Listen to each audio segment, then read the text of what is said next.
स्वच्छ भारत अभियान शहरी 2.0 अंतर्गत सार्वजनिक शौचालय प्रकल्पावरून सोलापूर महानगरपालिकेच्या तिसऱ्या सर्वसाधारण सभेत जोरदार गदारोळ झालाय.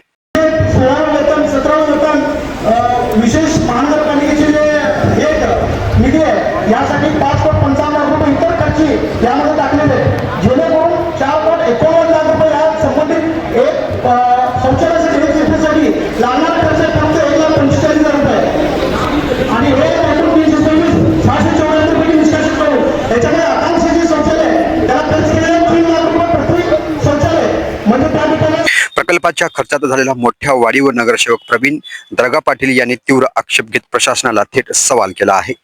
शासनाच्या निकषानुसार प्रति सीट 1.50 लाख रुपये अपेक्षित असताना 326 सीटसाठी सुमारे 4.89 कोटी खर्च अपेक्षित झाला होता. मात्र सादर प्रस्तावात तब्बल 5.55 कोटी अतिरिक्त निधीची तरतूद करण्यात आल्याने सभागृहात प्रश्नचिन्ह निर्माण झाला आहे. 4.89 कोटींच्या प्रकल्पासाठी खर्च दुप्पट कसा वाढला असा थेट सवाल दरगा पाटील यांनी उपस्थित केला आहे. यावेळी त्यांनी प्रशासनाच्या आर्थिक नियोजनावरही प्रश्नचिन्ह उपस्थित करत हा केवळ अंदाजपत्रकाचा मुद्दा नसून जनतेच्या पैशाच्या हिशोबाचा प्रश्न आहे असे ठामपणे सांगितलं.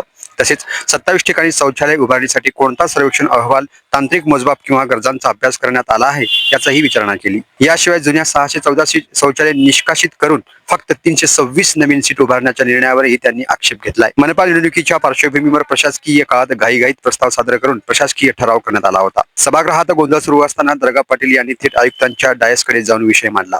अखेर आयुक्तांनी हा प्रस्ताव सध्याच्या स्वरूपात मंजूर न करता फेरप्रस्ताव सादर करून नव्याने सविस्तर पूर्णगणक करण्यास मान्यता दिली आहे. आमदार विजय देशमुख यांच्या जनसेवेच्या सूचनेनुसार प्रभागात दैनंदिन कामकाज करत असतानाच शहराच्या हितावर परिणाम करणाऱ्या चुकीच्या निर्णयाविरोधात सभागृहात ठामपणे आवाज उठवला पाहिजे. या भूमिकेतूनच आज नगरसेवक प्रवीण दरगे पाटील यांनी प्रथमच सभागृहात सार्वजनिक शौचालयाच्या संशयास्पद अतिरिक्त निधीवर संबंधी आक्रमक भूमिका घेत शहर हिताच्या प्रश्नावर निर्भीडपणे मनपा सभागृहात बोलले आहे.